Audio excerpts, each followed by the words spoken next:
6 మర్డర్లకు సంబంధించి పోలీసులు అయితే మృతదేహాలను కనుగొన్నారు. మృతదేహాలు ఒకటి ప్రసాద్ మృతదేహం మాక్లూరు మండలం మదన్పల్లి శివారులో మృతదేహాన్ని కనుక్కొని వానికి పోస్టుమార్టం నిర్వహించారు. మరో మృతదేహం నిజామాబాద్ జిల్లా నవిపేట మండలం ఎంచ గ్రామ సమీపంలోని బాసర గోదావరి నదిలో పడేశారని చెప్పి నిందితుడు చెప్పిన నేపథ్యంలో అక్కడ కూడా తనిఖీ చేయగా రైల్వే బ్రిడ్జ్ పక్కనే ఆ శవం దొరికింది. దానికి అంతా కూడా అక్కడ అంత్యక్రియలు అయితే పూర్తి చేశారు ఉమ్మడి నిజామాబాద్ జిల్లా పోలీసులు. పూర్తి స్థాయిలో ఈ ఘటనలకు సంబంధించి ఇప్పటికే ఆరుగురు మర్డర్లకు సంబంధించి పోలీసులు పూర్తి స్థాయిలో నివేదిక అయితే అందరినీ అరెస్ట్ చేసి దానికి అంతకు సంబంధించి రిమాండ్కు కూడా పంపించారు. పోలీసు కస్టడీ 3 రోజుల కోసం పోలీసులు కస్టడీకి తీసుకున్నారు.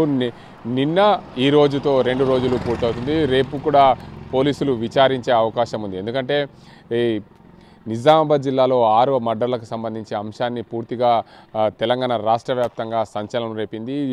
ఈ అంశం ఏదైతే ప్రసాద్, అదేవిధంగా ప్రసాద్ కుటుంబం, ప్రసాద్ భార్య సాన్విక అలియాస్ రమణి, అదేవిధంగా చైత్రిక, స్వప్న, శ్రావణిలు ప్రశాంత్ అనే నిందితుడు హత్య చేశాడని చెప్పి పోలీసులు నిర్ధారణకు వచ్చారు. వారందరినీ కూడా పోలీసులు రిమాండ్కు పంపించారు. అయితే ప్రశాంత్తో పాటు తల్లి వడ్డెమ్మ, అతని మరో సోదరుడు మైనర్, మరోవైపు వంశీలు, అదేవిధంగా ఇంకో వ్యక్తి, వీరందరూ కూడా హత్యలో పాల్గొన్నారు. మొత్తంగా 5గురిని కూడా అరెస్ట్ చేశారు.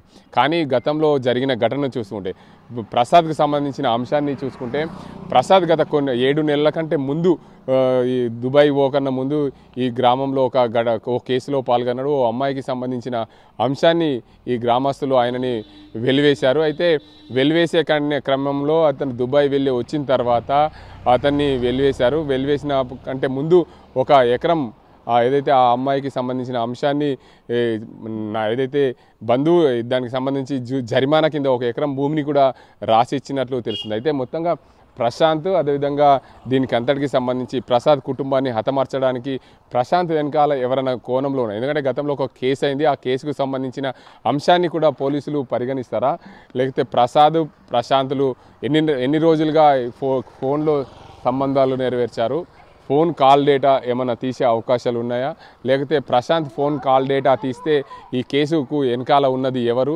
ఏదైతే గతంలో ప్రసాద్ ఒక కేసులో ఇరుక్కున్న క్రమంలో దానికి సంబంధించిన వ్యక్తులు ఈ ప్రశాంత్ వెనకాల ఉన్నారనే కోణంలో కూడా పోలీసులు దర్యాప్తు చేయాల్సిన అవసరం ఉందని చెప్పి భావిస్తున్నారు చాలామంది గ్రామానికి సంబంధించిన నిపుణులు, గ్రామానికి సంబంధించిన పెద్దలు. మొత్తంగా చూసుకోవచ్చు పోలీసులు అయితే ఈ కేసును ఛేదించారు. మొత్తానికి ఈ కేసుకు సంబంధించిన అంశాన్ని పూర్తి స్థాయిలో ఛేదించారని చెప్పవచ్చు. కామారెడ్డి జిల్లా పోలీసులు మొదటగా ప్రసాద్ను హత్య చేసి బాతిపెట్టాడని, మరోవైపు భార్య రమణి, సాన్వికలను బాసర గోదావరిలో పడేశారు. దాని తర్వాత చైత్రికలను ఏదైతే మెండోరా పోలీస్ స్టేషన్ పరిధిలో జాతీయ రహదారి 44 పక్కన సోన్ బ్రిడ్జ్ వద్ద అక్కడ గొంతు నుమిలి చంపి మూట కట్టి కాల్చి పాడేశారని చెప్పి తెలిసింది. దాని తర్వాత స్వప్నను ఏదైతే మెదక్ జిల్లా చేగుంట మండలం వడియారం గ్రామ సమీపంలో రోడ్డు పక్కన కల్వట్టు కింద దహనం చేశారని చెప్పి పోలీసులకు చెప్పారు. దాని తర్వాత ఏదైతే కామారెడ్డి జిల్లా సదాశివనగర్ మండలం భూంపల్లి గ్రామ శివారులో శ్రావణిని హత్య చేసి కాల్ చేసిన ఘటనతో పోలీసులకు పూర్తి స్థాయిలో పోలీసులకు నిఘాలో వెల్లడైంది. పోలీసులు పూర్తి స్థాయిలో సీసీ కెమెరాల ఆధారంగా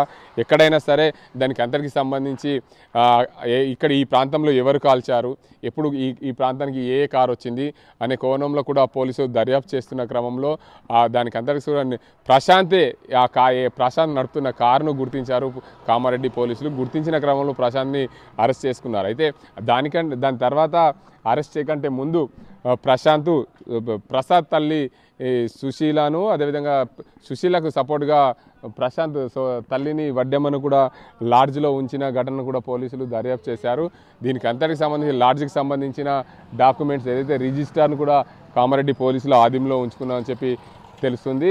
మొత్తానికి ఈ ఘటనకు సంబంధించి కామారెడ్డి జిల్లాలో జరిగిన ఒక అన్నోన్ బాడీ కింద శ్రావణిని గుర్తించిన పోలీసులు తీగలాగితే డొంక కదిలిన నేపథ్యంలో అదే కోణంలో కూడా పూర్తి స్థాయిలో ఈ ప్రసాద్ల అంశాన్ని ఏదైతే కుటుంబాన్ని హతమార్చాడో దానికి అందరి ప్రశాంత్ కాల్ డేటా ఆధారంగా పూర్తి స్థాయిలో దర్యాప్తు చేస్తే ఇంక మరిన్ని విషయాలు బయటపడే అవకాశం ఉందని తెలుస్తుంది.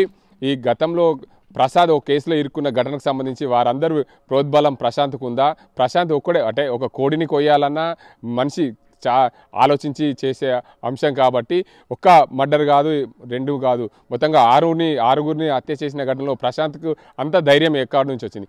ఎవరు సపోర్ట్ చేశారనే కోణంలో పూర్తి స్థాయిలో దర్యాప్తు చేస్తే దీనికి అంతకి మరిన్ని కోణాలు బయటపడే అవకాశం ఉంది. ఎందుకంటే ప్రశాంత్ వెనుక ఉన్నది ఎవరు, అసలు ఎవరున్నారు ప్రశాంత్ వెనుక అనే కోణంలో కూడా పోలీసు దర్యాప్తు చేస్తే బాగుంటుంది. పూర్తిగా ఈ కేసును ఈ 6 మర్డర్ చేశారా, ఇంకా ఎంతమందిని మర్డర్ చేశాడు ప్రశాంత్ అనే కోణంలో కూడా పోలీసులు దర్యాప్తు చేస్తే దానికి అందరికి సంబంధించి వారికి కూడా శిక్ష పడే అవకాశం ఉంటుంది, మరింత శిక్ష ఎక్కువ అవకాశం ఉంటుంది. కాబట్టి ఆ ప్రశాంత్ వెనకాల ఉన్నది ఎవరు, ప్రశాంత్ ఇంకెన్ని మర్డర్లు చేశారనే కోణంలో పూర్తి స్థాయిలో దర్యాప్తు చేయాల్సిన అవసరం ఎంతైనా ఉందని చెప్పవచ్చు.